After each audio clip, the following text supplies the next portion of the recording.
Watching the Highlight Zone with Wayne 15 Sports Director Glenn Marini. Local sports coverage you can count on. It's the Highlight Zone. Yeah, the Highlight Zone. It's the Highlight Zone. Yeah, the Highlight Zone. It's Friday night. We on the Highlight Zone. We're looking to show that we're the best team in the SAC. To be realistic, just look out for South. I think we're prepared. I mean, we got a lot of weapons. It's a good team. Respect them. Everybody on our team want to see the other person score. It's not going to be easy by any stretch of the imagination. You know, we're looking forward to the challenge. They go out there just a bunch of gym rats. They want to go out there. They just go out and play. I like watching these guys play, and I'm interested to see what they do on Friday. Yeah. The Highlight Zone. Yeah, the Highlight Zone.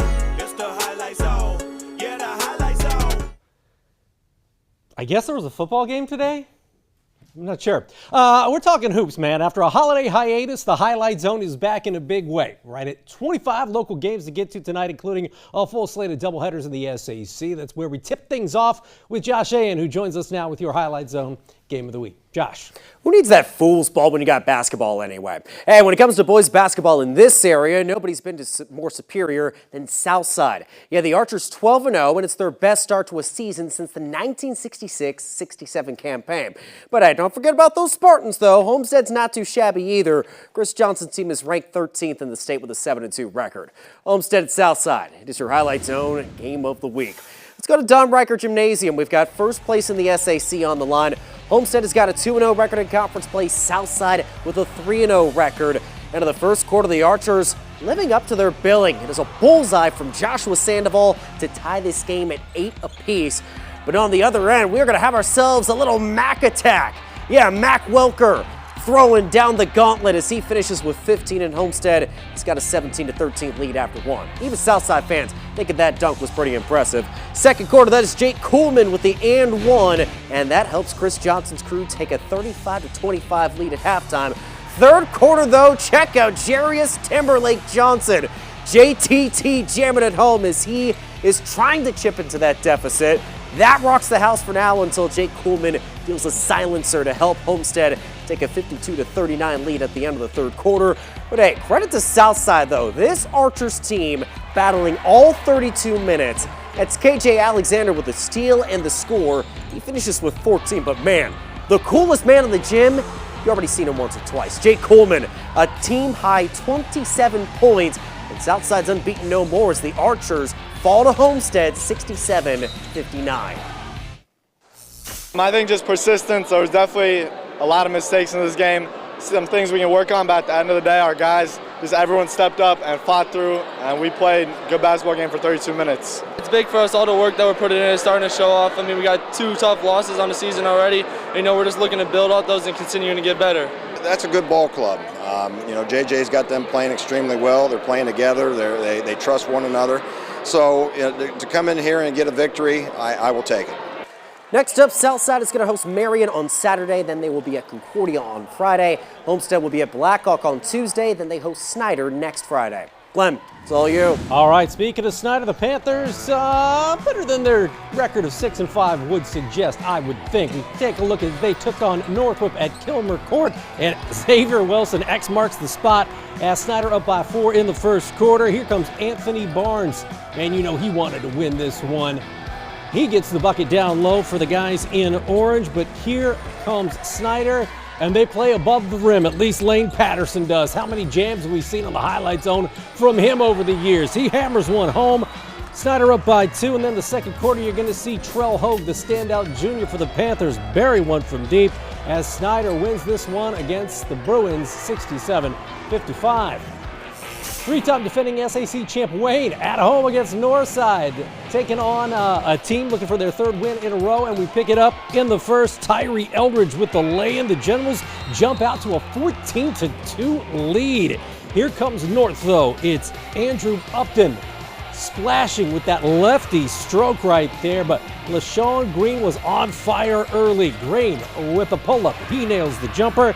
Going the other way, it's the standout football lineman, Omarion Waite, showing off the nimble tootsies right there, but Green's going to bury one here as Wayne led 29-11 after the first quarter, and the Generals go on to win 87-71. The Lures will be celebrating the retirement of the legendary Deshaun Thomas next Saturday. He'll put that trophy in the trophy case. Tonight, the Knights hosting Concordia. Second quarter, it's Ale Taylor with a bucket. He had 15. Then it's Zen Saversky with the bucket as he goes to the cup. And the Knights in the lead. Phil Brockman doesn't like that. He would like this. Charlie Lang with the scoop. It's good to go, but Carmani Davis had himself a game. He had 26, 3 of them right there as Lures wins 83-47. Final stop in the SAC, we got Carroll, we got Dwenger. The Chargers coming off a win over Center Grove during the holidays. And, well, part of the reason is they got Brody Fisher. He's a lot to deal with down low as he gets the hoop and the harm. Coming the other way, the Saints knocking it down from deep. Tommy Dykhuizen knocks down a 3, but the Chargers, a win that is made to order because Jack Van Order can splash it. This one goes to OT, but the Chargers take it 70-59 at Dwenger. Let's stay in the Summit City. Former Highlights Zone standout Dayton Merrill leading Smith Academy. He was a pretty good player at Blackhawk Christian. The Fighting 54th at home against Lakewood Park Christian. Lakewood Park on the run. Kobe Marquardt with the lay-in. It's 51-28 in the third. Then Avery McFarland with 2 of his 41 points. Yeah, the big guy for Lakewood Park getting it done in front of a pretty nice crowd for this one. Smith Academy's Judah Smith would get the layup, but it's Lakewood Park getting the win at 88-41. Only one game in the NE8 tonight. East Noble at Huntington North. The Vikings coming in 7-3, looking for their 3rd win in a row. This would help. Titus Schultz in the corner for 3, and Huntington North up 7-zip out of the gate. Here comes East Noble in the second quarter. Carson Waltke hanging and hitting, but it's a 17-4 lead for Huntington North. And Huntington North not about to lose on their home court. It's Grant Campbell, and Campbell is good with the bucket as Huntington North wins over East Noble 49-32. In the NECC, 2 of the better boys teams in the conference, 7-2 Angola at 6-2 Prairie Heights. Niles Knox, the star sophomore, with the and one to get the scoring started for the Hornets. Here comes Kate Batchelor knocking down a 3. Prairie Heights with a lead at that point by 4, but man, Coach Weber's team, they can play some ball. Second quarter, Tommy Caswell laying it home as Angola wins 53-47 on the road. Fairfield 6-1 overall, 2-0 in conference. The Falcons trying to stay in the conference title race with a win at home against Eastside. How about some defense right there? Nolan Baker with the block. Quentin Dickeroff would knock down the jumper here for the guys in green. That's the first basket of the ball game. So Eastside with an early lead, but basket's hard to come by for Austin Bro and his team in this one. Fairfield's Colton Fry sizzling. He had 20 points that would lead the Falcons. As Fairfield up by 1. Then you're going to see Jackson Dale with the steal and the score. Fairfield up by 7. They go on to win this one at 64-17. At Fremont, the Eagles versus the Eagles. Churubusco in town to take on Fremont. We pick it up in the first quarter, and we pick it up with Caden Grimm in the corner, knocking down a 3, and that's the first basket of the ball game as Fremont does lead it at that point, obviously. Then Christian Bailing for Busco knocks down a 3 of his own. This one back and forth in the early going. You'll see Jarrett Laughlin, who we saw plenty of times on the Highlight Zone this football season. He gets the bucket, and this one, your final from Fremont against the Busco Eagles. Latest final score, still waiting for that one here on the show.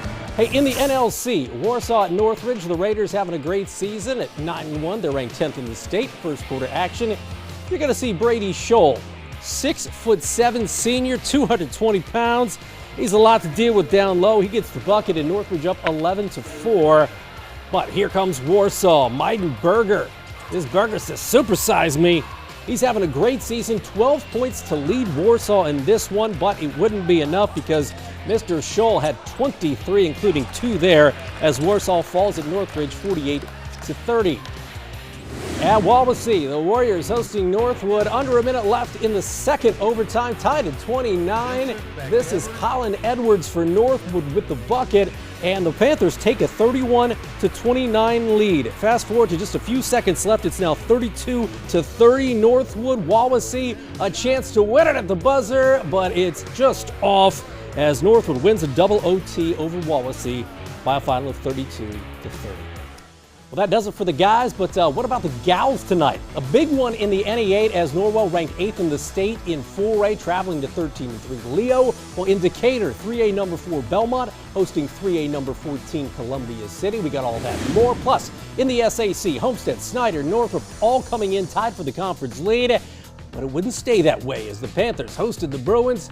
We got a lot of SAC action, plus a huge NECC showdown between Eastside and Fairfield. That's coming your way on the Highlight Zone. More Highlight Zone coming after this.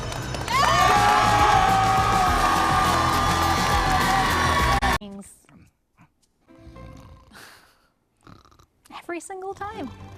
Oh my Bob! Bob's Discount Furniture. We're the Snyder Panthers and we're back with highlights! It's kind of hard to believe, but we're less than a month away from sectional play when it comes to girls basketball, and that means conference races are indeed heating up in the SAC. Snyder, Northrop, and Homestead all coming into the night tied for the lead at 5-0 in conference play. Now, something going to have to give at Kilmer Court. The Bruins and the Panthers squaring off in what felt like an elimination game in that SAC title race.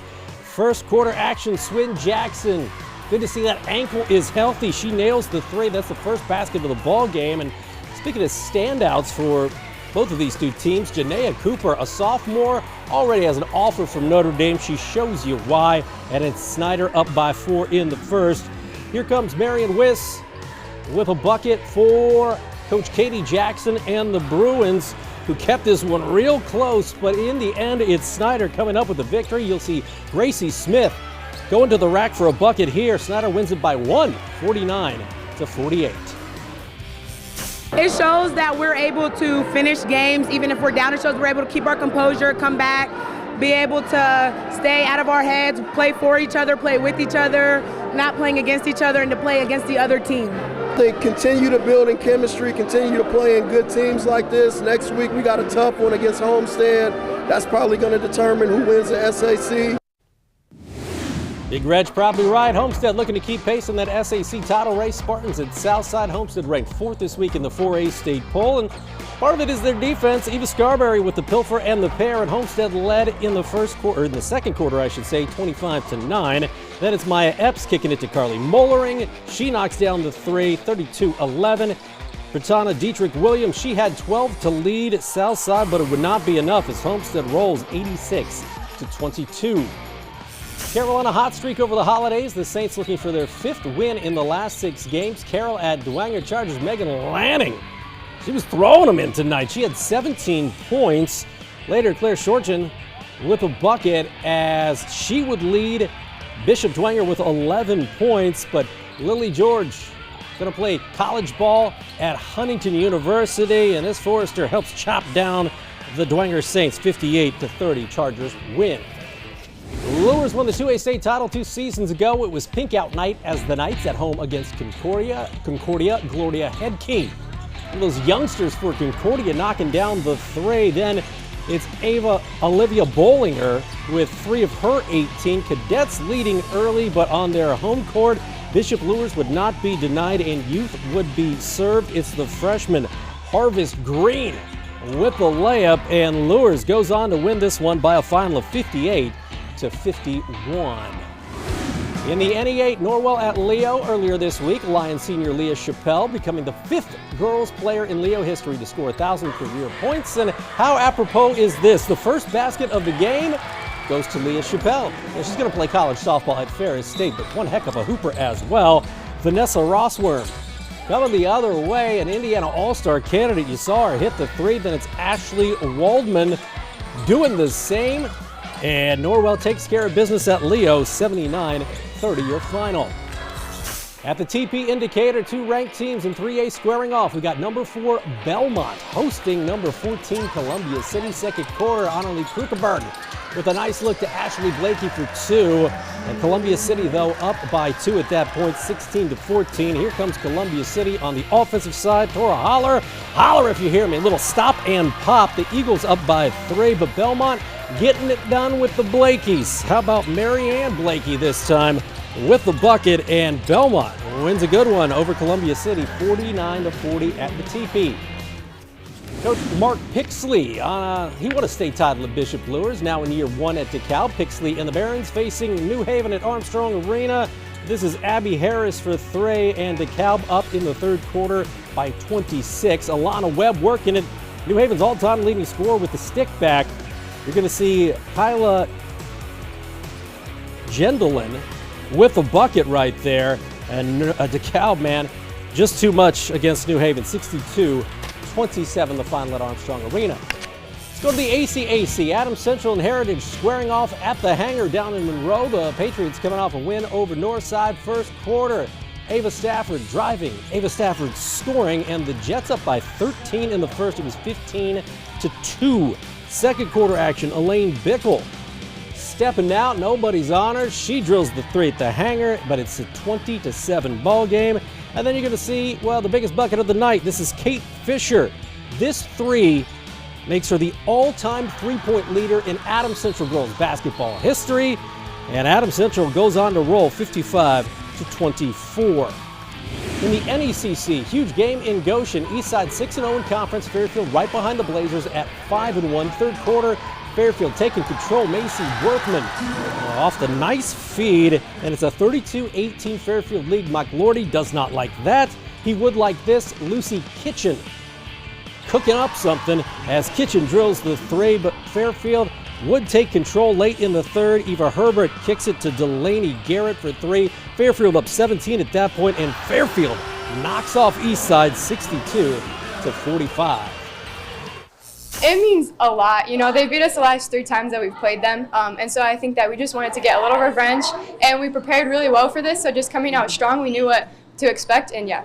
It's big for us. You know, obviously we've lost the last 3 against them, and they've beat us pretty handedly those last 3 too. So it was a big game for us, kind of setting the tone for the new year. Fremont also coming in 5-1 in the NECC. The Eagles ranked 3rd in the state in 1A. They hosted Churubusco. Second quarter action, Haley Heller with a nice fake, scoops it up and in, and Fremont showing you why they are ranked 31-5. They led at that point. Third quarter action, it's now Busco, Nola Bayansky with the bucket, but simply too much Fremont and too much Grace Charlock, one of the best shooters in the area. Can't leave her open as Fremont wins 61-19. Last up for hoopage, we got Angola at Prairie Heights. The Hornets looking to take down the Heights, and we pick it up with Prairie Heights. Madison Certain is certainly going to hit that bucket as she was open down low. 22-31, and it was Prairie Heights trailing. And in the fourth, it's Kendall Vanderwall with the bucket. She's been doing it all season with the Hornets. Her dad, the head coach at Trine University, and yeah, basketball runs in the genes. She gets the bucket there. Angola wins 59-37. Stay tuned. We got Kamataki and your Gem of the Night next on The Zone. We're the Prairie Heights Panthers, and you're watching the Highlight Zone. Don't go anywhere. We are the Huntington North Vikings, and welcome back to the Highlight Zone. Go Huntington! Go Big Red! Franklin Jewelers, we are proud to support local high school athletics. That's why we continue to sponsor the Highlight Zone on WANE TV. Congratulations to this week's winner of the Gem of the Night, presented by Peter Franklin Jewelers. How about your Gem of the Night? On the ladies' side, we go to the Hangar, and it's Kate Fisher becoming the all-time leading three-point shooter in Adams Central history. She drills the three as Adams Central beats Heritage. And on the boys' side, how about the hustle here? Jake Kuhlman hitting the deck, and then, yeah, Mac Welker slamming it home as they knock off Southside. Southside's first loss of the year. Congratulations to Mac Welker and to Kate Fisher, your winners of the Peter Franklin Jewelers Gem of the Night. Finally, Comets back in the jungle looking to snap a 5-game losing streak as Fort Wayne hosting the Cincinnati Cyclones. It's Anthony Petrozelli, and it's good to see him score. He gets the goal right there in the first. It was 1-zip Comets after one, and that was early scoring. There was plenty more of it. This is Lyndon McCallum, recently acquired, came in on Thursday. He gets the goal, his first as a Comet during this stint with the K's, and then it's Kirill Tutayev. He had 2 goals on the game as the K's win this one going away 7-4. They're at Toledo tomorrow, then host Toledo on Sunday. Of course, many people watching the football game tonight. I'm 46 years old, lived almost all my entire life in Indiana, and I never thought I'd say it. IU is going to play for the national championship in football. January 19th, the final score, 56-22. That'll do it for this week's Highlight Zone. We'll see you next Friday night.